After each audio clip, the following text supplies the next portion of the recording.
Cette émission vous est présentée et commanditée par votre Caisse populaire de la Haute-Gaspésie qui vous offre un éventail complet de services adaptés à vos besoins. 418-763-2214.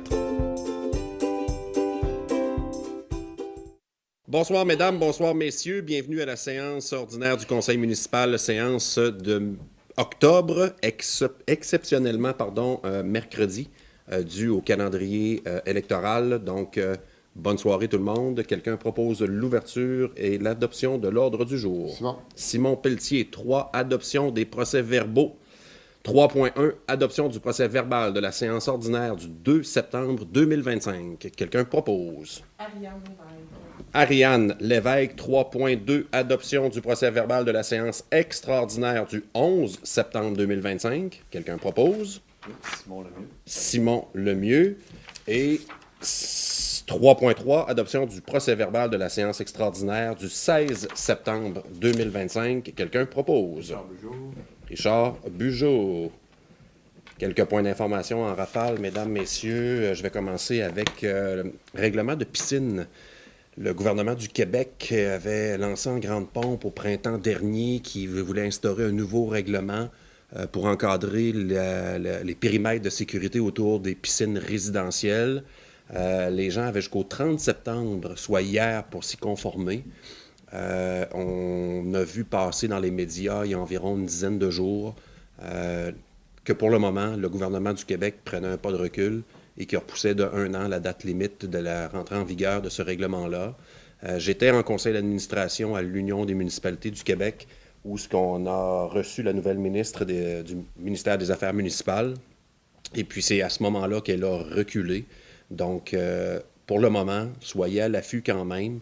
Si ce règlement-là nous est imposé, ça sera à notre tour de l'imposer aux gens. Mais pour le moment, il y a un sursis de 1 an. Ça va être à suivre et on donnera de l'information lorsque le moment viendra.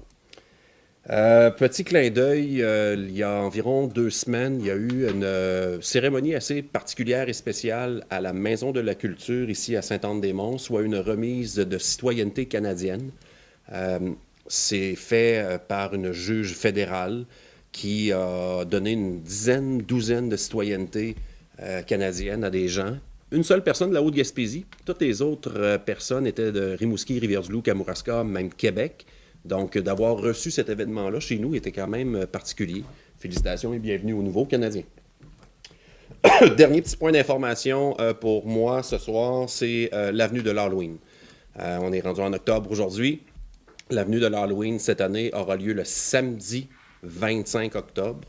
Donc, le comité organisateur souhaitait faire ça le samedi pour permettre aussi aux enfants de faire les rues comme la tradition le veut. Mais l'avenue de l'Halloween, au centre de plein air à Sainte-Anne-des-Monts, donc au centre de ski, tout le bâtiment sera utilisé. Il y aura des choses aussi à l'extérieur. Mais de cette manière-là, on s'assure une viabilité de l'événement avec des fois les fois qu'on a dû annuler à cause des grands vents, etc. Donc, 25 octobre, avenue de l'Halloween, au centre de plein air, c'est un rendez-vous. Et d'ailleurs, ils sont assez proactifs sur leur page Facebook, notamment pour pouvoir suivre toute la programmation. Dernier point d'information pour ce soir, je lègue la parole à Andréane. Bonsoir. Donc, je voulais vous informer tous que les élections municipales arrivent à grands pas. Donc, il y aura 2 dates pour voter. Le jour du vote par anticipation, 26 octobre, c'est un dimanche, et le jour du scrutin, 2 novembre prochain. Toutes les informations vont être disponibles sur la page web de la ville de Sainte-Anne-des-Monts et par avis public dans le journal. Alors voilà, merci Andréane. Portion administration 5.1, acceptation de soumission dans le cadre de l'appel de proposition pour vente de matériel excédentaire. Quelqu'un propose. Ariane Lévesque, acceptation de soumission rapidement. On avait lancé lors d'une séance publique une vente de matériel excédentaire. Il y a une période où les gens doivent soumettre leur prix. Chaque item avait un prix de départ, donc automatiquement les prix en deçà sont rejetés. Donc, lorsque le meilleur prix l'emporte, on procède et ce soir, c'est de l'acceptation des soumissions. Portion trésorerie 6.1, dépôt des états financiers au 31 août 2025. Dépôt seulement. 6.2, approbation des écritures au Journal général au 31 août 2025. Quelqu'un propose? Bon. Simon Pelletier. Et 6.3, approbation des comptes payés et à payer au 30 septembre 2025, chèque numéro 42 292. Au numéro de chèque 42 339 pour un montant de 319 151 et 86 sous. Et les comptes à payer au 30 septembre, chèque numéro 42 340 jusqu'au chèque 42 438 pour un montant de 670 050 et 29 sous, pour un grand total de comptes payés et à payer au 30 septembre 2025, 989 202 et 15 sous. Quelqu'un propose? Simon Lemieux. Simon Lemieux. Merci, Simon. Urbanisme 7.1. Dépôt du procès verbal de la réunion du comité consultatif d'urbanisme tenue le 10 septembre 2025. Ce n'est qu'un dépôt. On n'a pas besoin de proposition. 7.2. Demande de dérogation mineure 90 4e rue Ouest. Andréane. Merci. Donc, les dérogations ici, il y en a deux. Donc, dérogation pour régulariser la situation d'un logement au sous-sol avec une hauteur libre de plafond de 2,15 mètres, alors que l'article 5.2.1 du règlement de zonage exige un minimum de 2,29 mètres de hauteur de plafond. Et la deuxième, donc, pour régulariser le logement au sous-sol qui a une hauteur hors terre de 0,68 mètres, alors que l'article 5.2.1 du règlement de zonage stipule que la hauteur minimale doit être de 1,14 mètres. Quelqu'un propose? Richard Bugeaud. Richard Bugeaud. Pardon. 7.3, demande de dérogation mineure au 23 rue Audias-Marin Nord. Andréane. Donc, dans ce cas-ci, il y a trois sujets de dérogation. Donc, premièrement, régulariser l'implantation d'une remise qui est à seulement 0,35 mètres du bâtiment principal, alors que l'article 5.4.2 du règlement de zonage prescrit une distance minimale de 3 mètres entre un bâtiment principal et un bâtiment accessoire, dans ce cas-ci la remise. Deuxième dérogation, régulariser l'implantation du bâtiment principal qui est à 0,87 mètres de la marge de recul avant, alors que l'article 10.1 du règlement de zonage exige une marge de recul avant minimum de 9 mètres. Et troisième dérogation, de régulariser l'implantation de la galerie avant, qui est à 1,61 mètres de la marge de recul avant, et les marches, en fait, de cette galerie-là sont à 0 mètre, sont sur la ligne, alors que l'article 3.1.5.2 du règlement de zonage stipule que la marge de recul avant doit être de 7,5 mètres pour la galerie et les marches. Donc, la remise, c'est un cas. Pour ce qui est du bâtiment et de la galerie, à cet endroit-là, sur la rue Audias-Marin, la largeur de la rue, de l'emprise de la rue est vraiment très, très grande. Donc, là où circulent les voitures, c'est quand même assez éloigné de la maison. Donc, même si les bâtiments sont près de la limite de la rue, ils ne sont pas littéralement dans la rue. Là. Ils sont proches de l'emprise de la rue qui est large. Donc, dans ce cas-ci, en fait, le comité consultatif en urbanisme et le conseil a choisi de refuser de régulariser l'implantation de la remise parce qu'elle peut être déplacée pour respecter le règlement, mais accepte de régulariser donc les deux implantations problématiques, le bâtiment et la galerie. Exact. Merci, Andréane. Quelqu'un propose? Jacques Létourneau, 7.4, nom de rue de la Vague Humaine. Ben, écoutez. C'est bon. Dans le cadre de l'activité rassembleuse que M. Serge Chrétien fait cette année, qui était la Vague Humaine, qui est un complément des deux premières éditions il y a quelques années, le conseil municipal a décidé de donner le nom de rue Vague Humaine, le petit tronçon qui relie entre la 132 et la 1er avenue ou le poste de police de la Sûreté du Québec.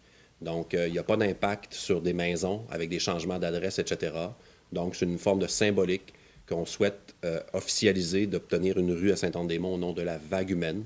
C'est un peu comme la porte d'entrée aussi du tronçon où a lieu la Vague Humaine. Donc, c'est un clin d'œil aussi, notamment à Serge Chrétien, qui est tellement généreux de son temps d'organiser une activité semblable qui est au bénéfice de à peu près tout le monde qui est touché par le fameux mot cancer. Alors voilà, on enclenche le processus par résolution aujourd'hui qu'on souhaite vraiment que cette rue-là porte le nom de Vagues humaines. Il y aura aussi également des demandes de fait à la toponymie du Québec pour s'assurer que tout devient légal, en règle, et même que les gens, quand on fera Google Maps, bien, ça sera écrit rue de la Vague humaine. Voilà. Elle est présentement sans nom, effectivement. Merci, Martin. Donc, c'est un tronçon de rue qui ne porte pas de nom, donc c'était comme facile également de pouvoir le faire. Quelqu'un propose?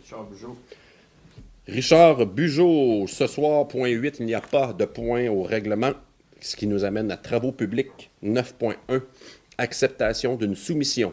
Quattro, ajout au mandat, mise aux normes des installations d'eau potable, phase 2. Le montant est de 9 760 $ plus les taxes. Vous allez voir le point suivant, c'est qu'on souhaite changer une pompe importante à la station de production d'eau potable pour s'assurer de commander ce que ça prend vraiment, etc. Donc, on se fait accompagner par une firme expert dans le domaine pour nous aider à monter le devis, ce qui fait en sorte après qu'on va aller en appel d'offres. Quelqu'un propose? 9.1, 9.2, c'est bon. 9.1, Jacques Les Tourneaux, mais on va aller avec 9.2. Donc, on se fait accompagner par une firme. Maintenant, 9.2, autorisation d'un appel d'offres public, achat de la pompe verticale de la station de production. Quelqu'un propose? Jacques Les Tourneaux. Ah oui. 9.3, acceptation d'une soumission. Somavrac CC, chlorure de calcium. Donc, le montant, taxes incluses et livraison incluse, 12 451 $ et 93 sous. Donc, c'est de l'abrasif qu'on sert souvent dans les rues de Gravier notamment. Donc, on en achète à chaque année. Ce soir, c'est pour résolution. Quelqu'un propose? Simon Lemieux. Simon Lemieux. 9.4, autorisation de paiement des entreprises Rémi Charret, glissière de sécurité, travaux supplémentaires, taxes incluses, 58 844 $ et 66 sous. Quelqu'un propose? Richard Bugeaud. Richard Bugeaud, pour les gens qui se posent la question, les glissières de sécurité, il y a eu un bon tronçon, fin de la 7e, début de la rue Belvédère, là, donc une des deux côtes qui monte à l'hôpital. Sinon, Martin, y avait-tu d'autres endroits? C'est ça, c'est ce tronçon-là que les glissières de sécurité ont été refaits à neuf. Pourquoi ce tronçon-là? Il y a une section que tous les poteaux de bois étaient pourris, donc ça aurait été dangereux, puis la glissière n'aurait pas fait le travail. Donc, on est allé de l'avant. C'est pour résolution ce soir. Quelqu'un propose? Richard Bugeaud. 9.5, embauche de Éric Dugas au poste d'opérateur de machinerie lourde. Quelqu'un propose? Simon Lemieux. Simon Lemieux. Petit détail peut-être important pour certains. Maintenant, on a une nouvelle mécanique lorsqu'on nous faisons l'embauche de gens opérateurs en machinerie lourde. Il y a des tests. L'embauche se fera conditionnelle à l'obtention des résultats nécessaires aux tests qui auront lieu demain. Et on embauche maintenant le centre de formation professionnelle Micheline Pelletier. Donc, il y a la formation conduite d'engins de chantier. Donc, c'est un formateur qui nous aide à faire passer le test avec nos contremaîtres et directeurs des travaux publics. Quelqu'un propose?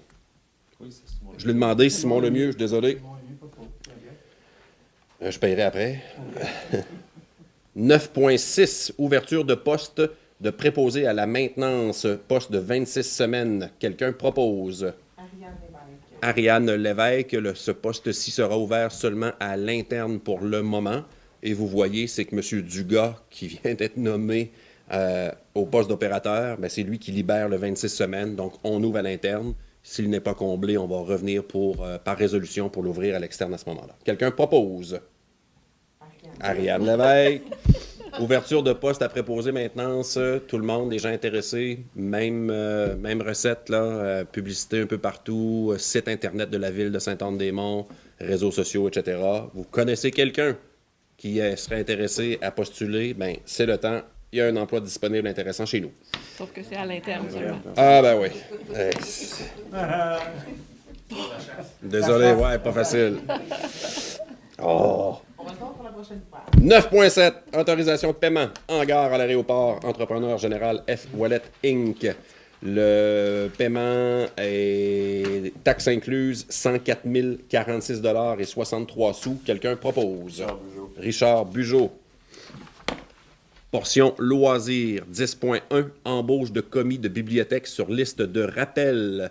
2 candidates au nom de Manon Pelletier et de Yvette Landry qui sont retenues sur la liste de rappel pour commis à la bibliothèque. Quelqu'un propose? Ariane Lévesque. Ariane Lévesque, merci. 10.2, acceptation d'une soumission. Propre clôture. Clôture sentier mer et montagne.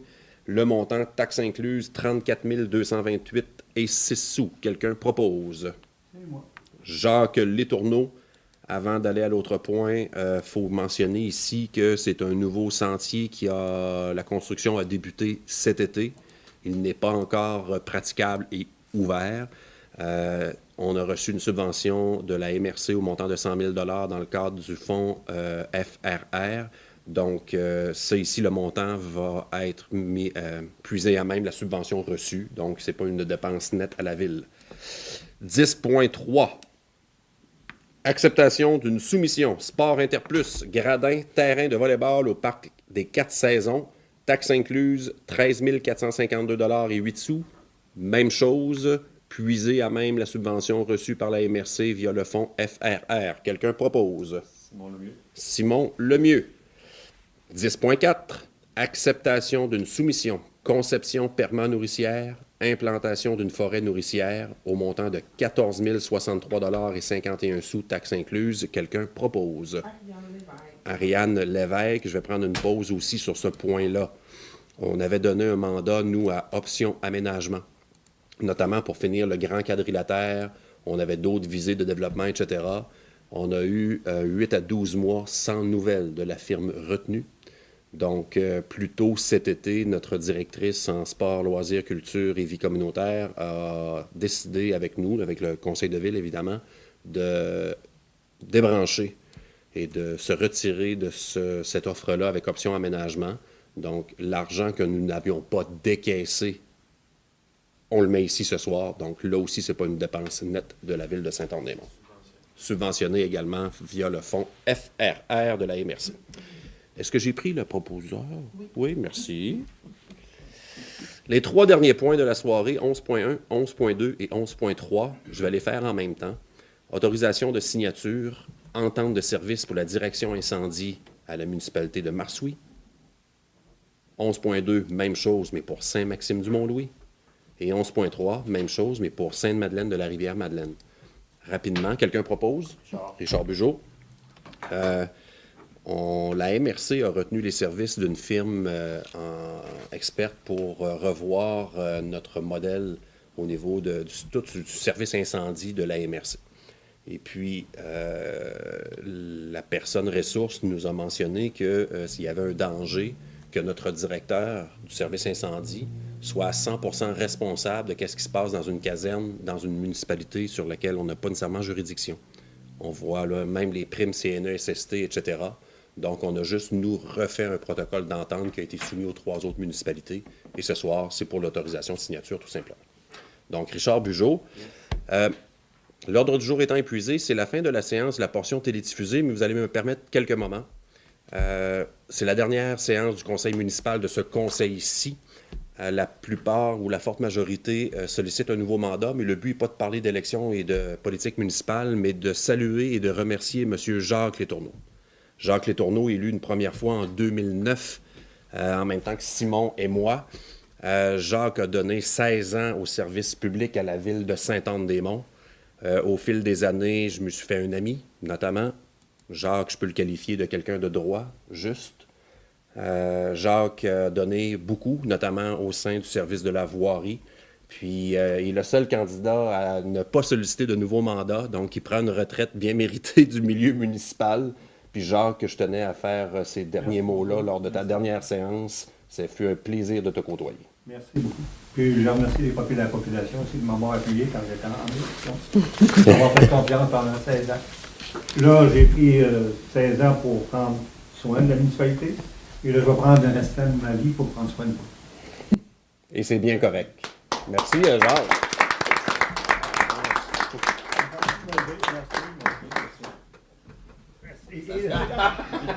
Désolé. C'est ça, là, mes propres. Alors, mesdames, messieurs, fait que, écoutez, c'est prochaine rencontre du conseil municipal. Je n'ai pas la date 17 novembre. 17 novembre, donc le calendrier change, notamment à cause des élections. Donc, 17 novembre, 20h, salle du Conseil. Donc, merci beaucoup. Bonne soirée.